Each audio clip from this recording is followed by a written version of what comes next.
Hello students, welcome to the video class English of class 12th. This is your English teacher from St. Norbert Senior Secondary School, Damoh. We are going to start poem series of class 12th from today. The first poem we have taken is An Elementary School Classroom in a Slum, composed by Stephen Spender. Before starting the poem explanation, let us understand the central idea of this poem. Stephen Spender, the poet, is basically concentrated on the ideas of social injustice and class inequalities. So in this poem also, here is a picture of classroom which is in a slum, how these children study there and what are their dreams or what are the conditions over there we will see in this poem. So let us begin with the first stanza. In the first stanza, the poet here describes the pathetic and miserable condition of the children sitting in a classroom in a slum school. The children's faces are unlike the usual children of school. They are far away from the beautiful sights of nature. They look weak and hungry. Their unkempt hair look like rootless weeds on their pale faces. Unlike other school children who are usually energetic and full of life, these children seem withered and lifeless. The children of the slum are also unwanted in society, just as weeds are wanted, weeds are unwanted in a garden. So poet here in the first stanza tries to explain the condition of these children, the pathetic condition, the miserable condition of the children of the slum sitting in a classroom. How they are weak and hungry because they do not get the proper food to eat. As a result, they are malnutritioned. Their unkempt hair look like rootless weeds on their pale faces.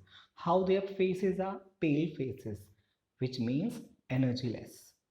Unkempt hair means the hair which is not combed, not properly washed, not properly oiled. It looks like rootless weeds. Unlike the other school children who are usually energetic, as we are the students, we are the children of our school, we see other children, the energy level is very high. But these children of the slum, they are so weak and hungry. The reason they do not get the proper nutrition. These children seem withered and lifeless. The children, now the poet here compares these children of the slum to the weeds which are unwanted in a garden.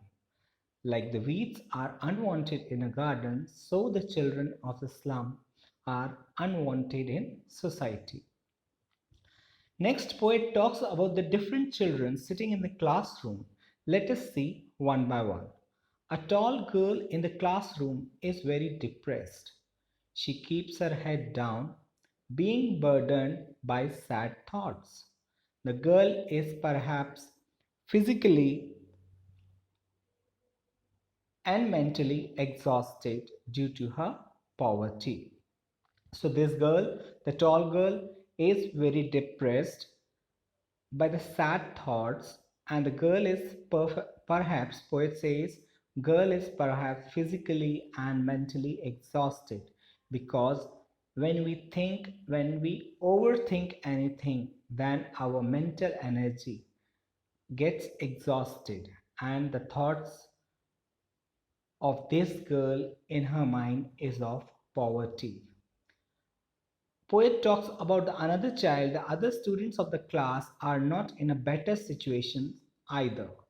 Just like the girl who is burdened with the problems in her life, there is a boy sitting in the class who is as thin as paper. Now, the poet talks about another boy, another student of the classroom, who is sitting in the classroom and he seems to be look like as thin as paper, undoubtedly because of malnutrition. Malnutrition, why it occurs? Because of not having the proper balanced diet and the proper food.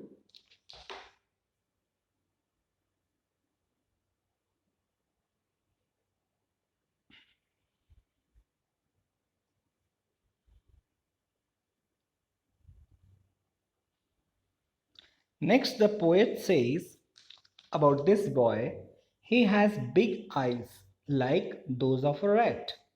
He compares the eyes of this boy like of a rat, as the rat continuously search for the food.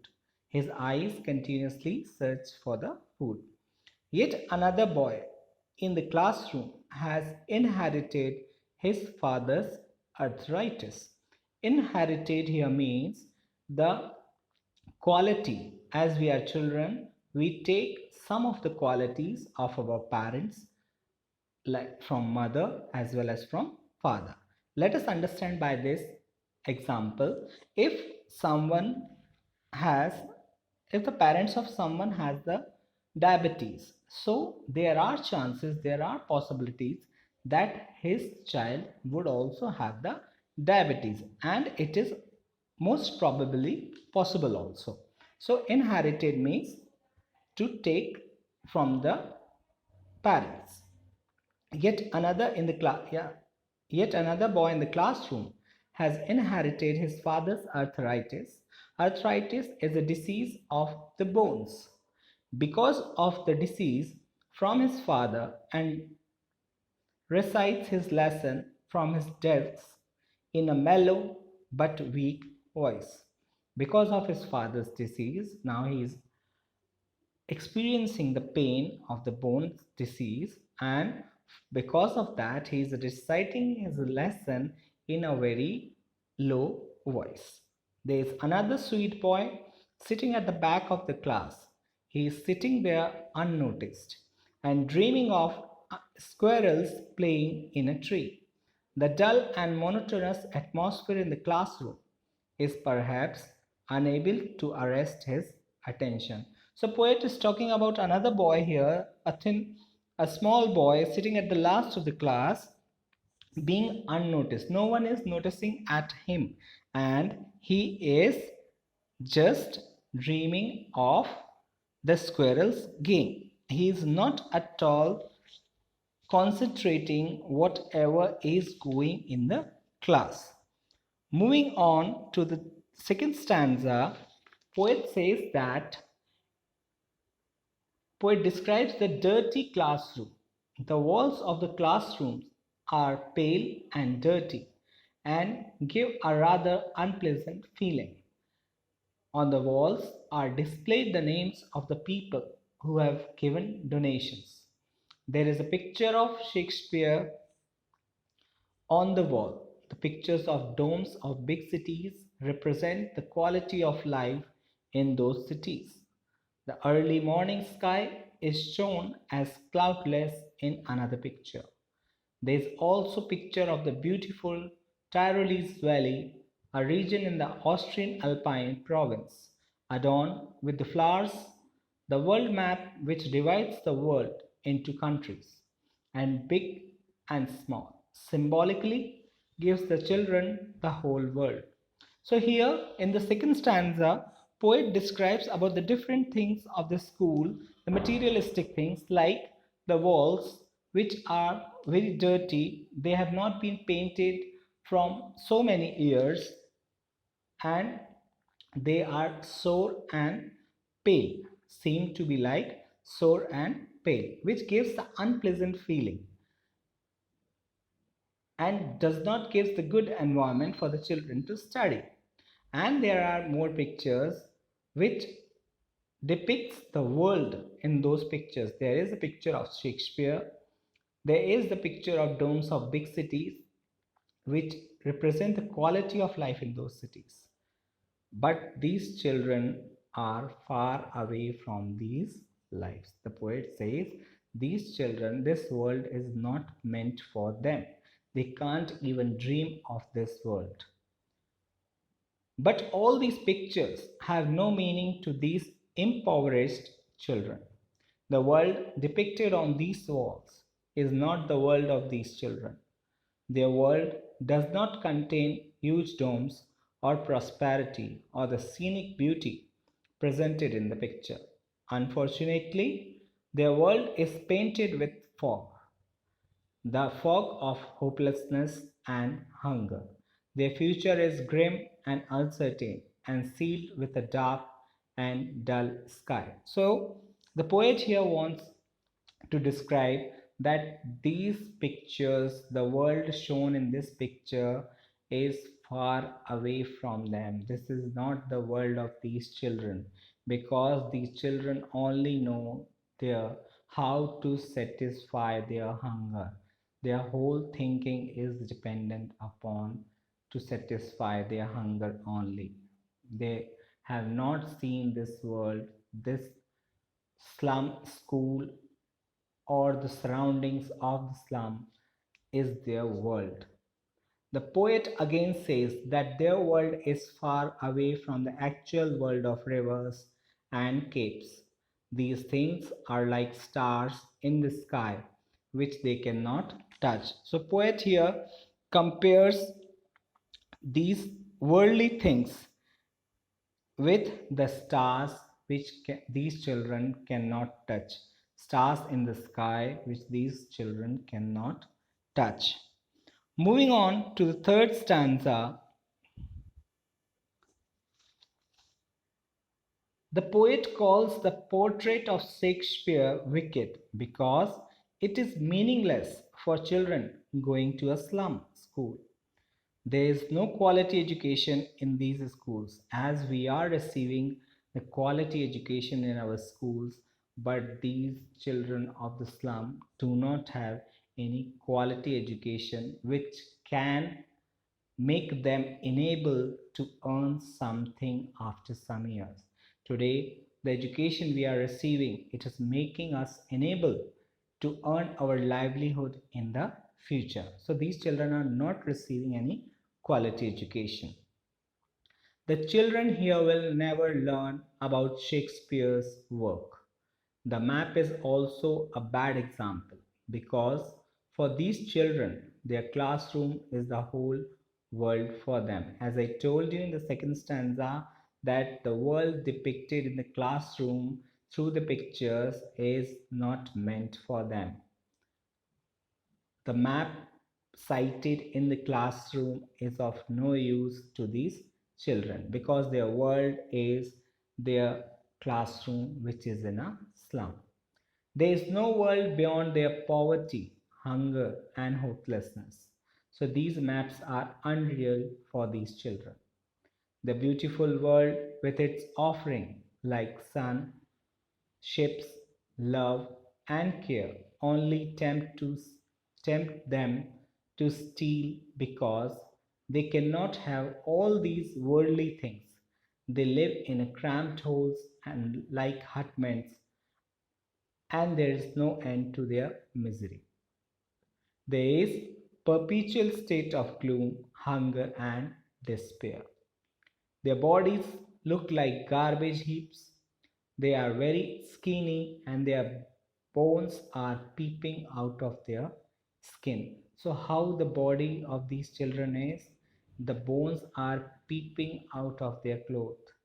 We can see the bones from their clothes, as thin these children are. The state of poverty is intensified by the fact that the glasses which these children wear are cracked and look like broken pieces of a bottle. So we can, poet here says that you can intensify, you can judge their poverty by the glasses they are wearing, as these glasses are cracked and look like a broken pieces of a bottle. All of their life is being destroyed here in the slum. The slum is like a blot as big as doom on the maps of these children. That is the life of these children. So poet here compares the lives of the children with the dooms on the map. The dooms are very big on the map, and here the life of these children is just opposite of these dooms because of the poverty, malnutrition. Moving on to the next stanza, the poet says that these children will continue to suffer this hell unless government officials like governors, inspectors, or educationists who visit such schools come forward to help them. So, poet now here says that any reformation which has to take place, this has to be done by the government officials like governors, inspectors, or educationists. Unless and until they come forward, nothing can be done for the welfare of these children, of the slum children. The poet wants the civilized world to bridge the gap between them and the world of these children. Now, the poet is symbolizing us, the civilized world, the people, the common people, to bridge the gap between them and the world of these children. They should offer these children a glimpse of better world so that the maps become their window to the beautiful and charming world outside. So he wants us and the government officials to bridge the gap so that the map in their classroom would become their reality. Then these windows of the elementary school classroom, which confine all their hopes and dreams, must be broken so that these children can be brought out in the green fields away from the filthy surroundings. The poet desires that these children should be allowed to run freely on the golden sands under a clear sky that is make up progress. They should be allowed to have quality education. The poet feels that education can help them immensely, immensely because, according to him, the history is written by those whose language has the warmth and energy for the sun. So, poet here wants that some measures has to be taken from ourselves, from the government officials, so that the life of these children would might be as our lives are. We are also the children of any school, and we are experiencing the good life, the good education, the quality education, the proper food. So poet wants some reformative steps to be taken to uplift the life to for the welfare of these children so that these children might experience as we are living our life today as a student. I hope you have understood this poem, An Elementary Classroom in a Slum. So do watch this video repeatedly and by heart the question answers of this poem. Thank you and have a nice day.